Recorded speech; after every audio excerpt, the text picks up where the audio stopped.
Karthik plan అదిరిపోయింది. Deepak పిఏగా సూరజ్కి job ఇచ్చిన Sivanarayana twist అయితే అదిరిపోతుందండి. చివరి వరకు స్కిప్ చేయకుండా చూసేయండి. వీడియోని సపోర్ట్ చేసినట్టే మా ఛానల్ని కూడా సపోర్ట్ చేసి తప్పకుండా మా ఛానల్ని సబ్స్క్రైబ్ చేసుకొని పక్కనే ఉన్న గంట సంబలపై ఆలని క్లిక్ చేయండి. వీడియో నచ్చితే తప్పకుండా లైక్ చేయండి.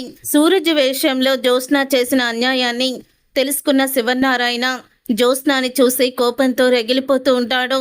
తను రోడ్డు పక్కన స్టాల్ పెట్టుకుంటే నీకేం అడ్డం వచ్చింది, ఎందుకు ఇలా చేసావు నువ్వు అని జ్యోత్స్నాని నిలదీస్తూ ఉంటాడు. తాత, ఇతని చెప్పేదంతా కూడా అబద్ధమే. ఇతను పైకి కనిపించేంత సాఫ్ట్ ఏం కాదు. ఇతను కూడా నన్ను చాలా ఇబ్బంది పెట్టాడు అని జ్యోత్స్న అయితే అంటుంది. సూరజ్ ఇలా అంటూ ఉంటాడు. చూడండి సార్, తనకి నాకు ఎటువంటి గొడవలు లేవు, కానీ నేను ఒకరోజు ఒక బొమ్మ ఇవ్వలేదని తను నా మీద రివెంజ్ తీర్చుకోవాలనుకుంది. నేను కూడా తిరిగి తనకి అలాగే రివెంజ్ ఇచ్చాను. కానీ ఇప్పుడు మాత్రం తను నా స్టాల్ని అన్యాయంగా తీసేసింది. ఇది నా బ్రతుకు తెరువు. జాబు లేక నాలాగా చాలామంది చదువుకున్న వాళ్ళు చేసుకునే చిన్న చిన్న బిజినెస్లు సార్ ఇవి.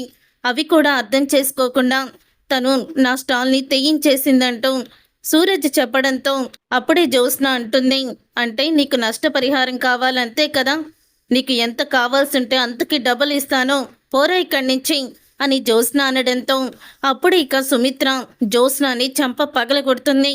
ఇక జ్యోత్స్న, ఏంటి మమ్మీ నన్నెందుకు కొట్టావని అడుగుతూ ఉంటే, నిన్ను కొట్టాలా ఏం చేయాలి, చూసావు కదా నీ వీడియో సోషల్ మీడియాలో ఎలా హల్చల్ చేస్తుందో, కింద కామెంట్ చూసావు కదా, తల్లిదండ్రులు పెంపకం ఇదేనా, తల్లిదండ్రులు ఇంత పొగరుగా ఉంటే ఏం చేస్తున్నారు, డబ్బు పొగరు ఎక్కి ఇలాగా రోడ్డు మీద అందరినీ కూడా ఇబ్బంది పెడుతుంటే ఆ తల్లిదండ్రులు కళ్ళు మూసుకొని ఉన్నారా అంటూ మా పెంపకాన్ని వేలెత్తి చూపిస్తున్నారు అందరూ కూడా.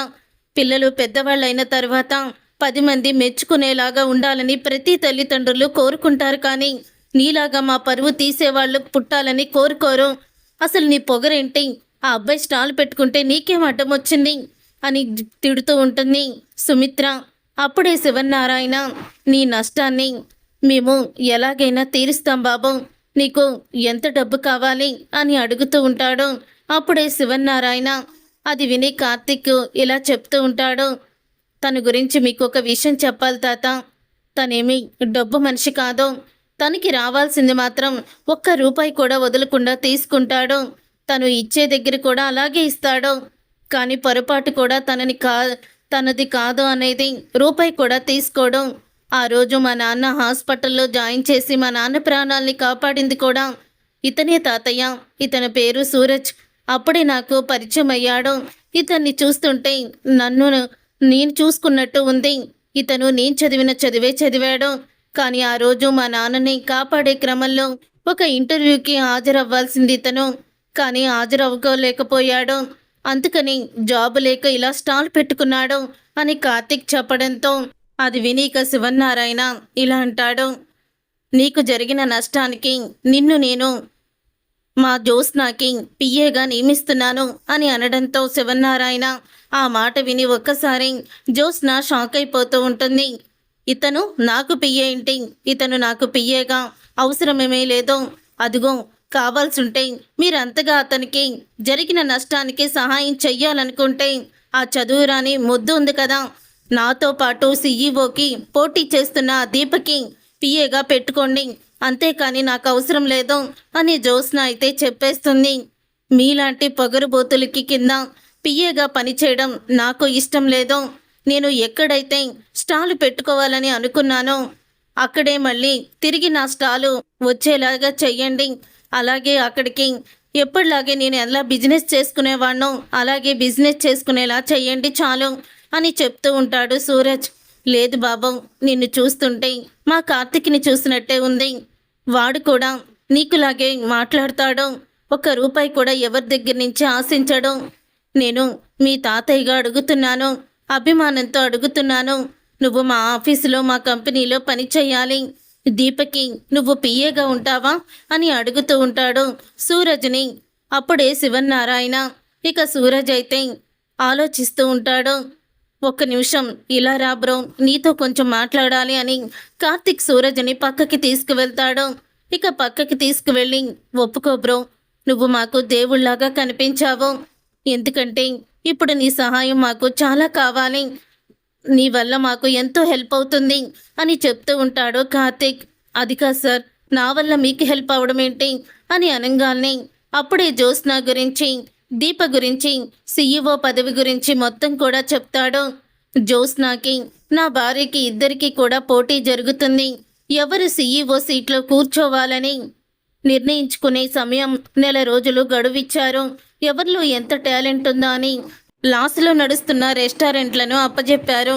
అలా లాస్లో నడుస్తున్న రెస్టారెంట్లు పైకి తీసుకొచ్చిన వారికే CEO సీట్లు కూర్చోబెడతానని మా తాతయ్య మాట ఇచ్చారు. జ్యోత్స్న తెలివైంది, చదువుకున్నది, తనకేమీ చెప్పాల్సిన అవసరం లేదు. దీప కూడా తెలివైంది.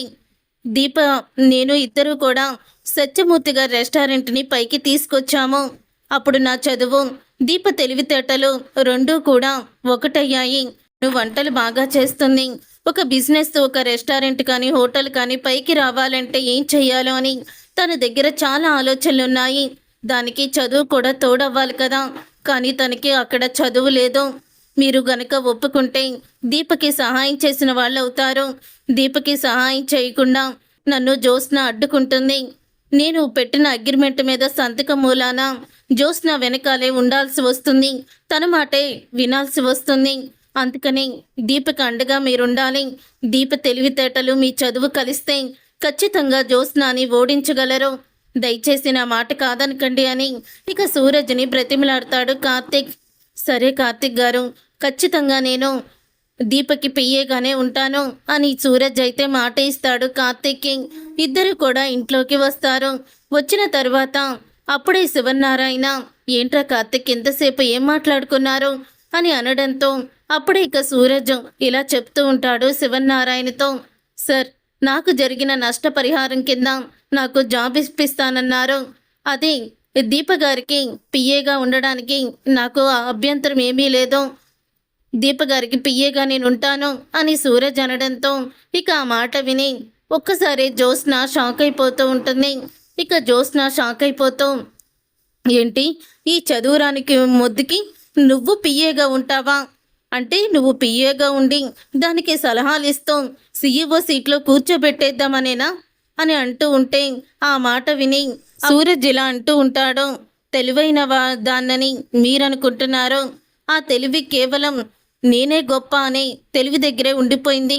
కానీ మేమిద్దరం కలిస్తే ఎలా ఉంటుందో మీకు రుచి చూపిస్తాను.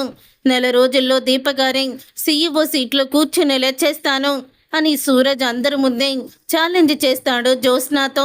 తర్వాత ఇక సూరజ్ అక్కడి నుంచి వెళ్ళొస్తాను, రేపటి నుంచి నేను జాబ్కి వస్తానని చెప్పి వెళ్ళిపోతూ ఉంటాడు. అలా వెళ్ళిపోతూ ఉండగా అప్పుడు ఇక కార్తీక్ అయితే పిలిచి, చాలా థ్యాంక్స్ బ్రో, మొత్తానికి నా మాట కాదనుకున్నా మా దీపకి పిఏగా ఉన్నావు అని కార్తీక్ అయితే చెప్తాడు. లేదు కార్తీక్, మీరు ఇక్కడికి రమ్మన్నారు కాబట్టే నేను వచ్చాను కాబట్టి ఈ జ్యోత్స్న అంటే ఏంటో మొత్తం కూడా తెలుసుకోగలిగాను. మీ ప్లాన్ సూపర్ బ్రో. అచ్చం నాకులాగే మీరు కూడా ఆలోచిస్తున్నారు. ఇలాంటి పొగరుబోతు వాళ్ళు కంపెనీ సీఈఓగా ఉంటే ఆ కంపెనీ మాత్రం నాశనం అయిపోతుంది.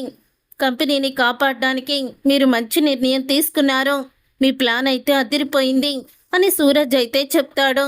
అప్పుడే ఇక ఇదంతా కూడా టెర్రస్ మీద ఉండి జ్యోత్స్న అయితే చూసేస్తుంది. అంటే బావే ఈ సూరజ్ని ఇంటికి పిలిపించి నా మీద రివెంజ్ తీర్చుకున్నాడా? సూరజ్, వస్తావు కదా ఆఫీస్కి, నేను కూడా నీ మీద రివెంజ్ ఎలా తీర్చుకుంటానో చూస్తూ ఉండు. ఆ దీపకి నువ్వు సపోర్ట్గా ఉంటావా? ఎలా సపోర్ట్గా ఉంటావో నేను చూస్తాను అని జ్యోత్స్న కోపంతో రగిలిపోతూ ఉంటుంది. చూసారుగా ఫ్రెండ్స్, మరి సూరజ్ దీప ఒక్కటయ్యి జ్యోత్స్నని ఎలా ఓడించబోతున్నాడో అనేది రాబోయే కథలో తెలుసుకుందాం. ఈ విధంగానే జరగాలని మీరు కోరుకుంటే తప్పకుండా వీడియోని లైక్ చేసి మా ఛానల్ని సబ్స్క్రైబ్ చేసుకొని పక్కనే ఉన్న గంట సింబల్పై ఆల్ అని క్లిక్ చేయండి.